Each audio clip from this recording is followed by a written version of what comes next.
पूरे 100 मेरे भाई 99 चले गए और मैं एक अधोगति में अभी पड़ा हुआ हूँ। और वो 5 पांडव पहले भी थे और अभी भी 5 पांडव हैं, उनमें से कोई नहीं गया। तब अश्वत्थामा क्रोध करता है और कहता, अरे मित्र, इतनी बड़ी बात है तो अभी तू मुझे, मैं देख तेरा बदला किस तरह चुकाता हूँ। मैं 5 पांडवों के सर को लेकर के आता हूँ। अश्वत्थामा क्रोध में निकल पड़ता है और जब निकल पड़ता है तो जा करके देखता है और उधर भगवान ने क्या लीला रची, भगवान श्री कृष्ण ने लीला रची कि देखिए अब युद्ध समाप्त हो गया है। अब आज हम लोग कहीं, जैसे हम लोग अब यहाँ एक फैशन चल गया है अपने यहाँ कि अगर कोई काम करते हैं कि हैप्पी बर्थडे मना लो, एक मिलकर वो केक लाते हैं, मंगाते हैं ना। तो उन्होंने तो युद्ध जीता था, तो जब युद्ध जीता था तो भगवान श्री कृष्ण ने कहा चलो आज बाहर चलते हैं और घूम करके आते हैं।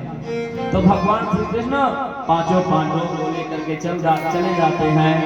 और जब चले जाते हैं तो उनकी सैया पर जो 5 पांडव थे उनके एक पुत्र थे और जो एक पुत्र थे वो 5 अपने अपने पुत्र की सैया पर जाकर के लेट जाते हैं। और जब लेट जाते हैं तो ऊपर से चादर ढके रहते हैं और क्योंकि शिविर में रहते हैं। और यह शिविर में जब अश्वत्थामा आता है तो उनको कुछ नहीं दिखाई देता। कभी आप देख लीजिए, आप लोग क्रोध करके, जिस समय आपको क्रोध आएगा उस समय आपको कोई वस्तु नहीं दिखाई देगी कि ये टीवी है कि बाजा है कि ये सोफा सेट है। जिस चीज में आप वहां पर उसको फोड़ ही डालेंगे, चाहे 17,000 का मोबाइल हो, चाहे 25,000 की टीवी हो, लेकिन वह क्रोध जो है किसको जलाता है?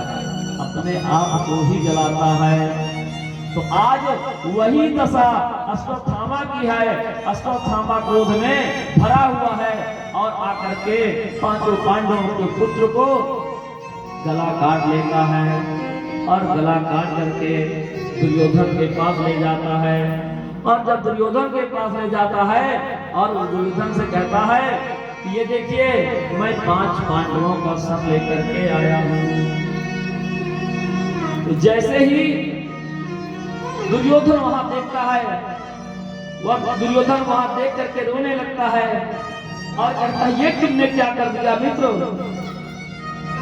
ये 5 पांडव नहीं है मित्र, जरा इनको देखो तो, ये छोटे छोटे बालक, ये 5 पांडव के पुत्र हैं। अब तो मेरे वंश में कोई पानी देने वाला भी मुझे नहीं बचा। आपने ऐसा क्या कर दिया, किस लिए किया? आपने कभी भी विचार नहीं किया इसके लिए। और इधर सुबह जब द्रौपदी माता देखती है तो कहते हैं कि माता निधनम सुता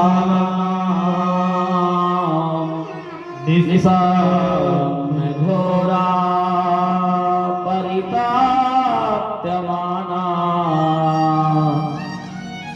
सदारुदवाष्पकला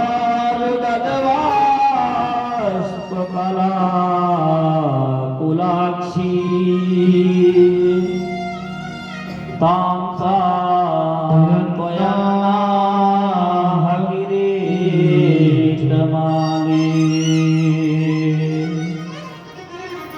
माता शिशूनां निधनम सुतानां घोरा परितप्यमाना। आज मां द्रौपदी अपने पुत्रों को देख करके बहुत करुणा करके विलाप करती है। जिन माता के अगर 5, 1 नहीं, 2 नहीं, 3 नहीं, 4 नहीं, 5 पुत्र मारे जाएं, वह कौन सी ऐसी माता होगी जिसको कष्ट नहीं होगा और वो गम नहीं करेगी और करुणा से आ नहीं भरेगी। अपने पुत्रों का निधन सुनकर मां द्रौपदी अत्यंत दुखित हो गई और उनकी आंखों में आंसू उछलता है, छलछला आए, इतना छलछला आए कि नेत्रों में तो भरा हुआ है लेकिन वह रो नहीं पाती है। अगर वह पलकों को अपने दबाती है तो आंसू नीचे बहने लगेंगे और अगर वह आंसू बहने लगेंगे तो यह देख करके जो 5 पांडव हैं उनको अत्यधिक क्रोध आ जाएगा और अधिक क्रोध आ जाएगा।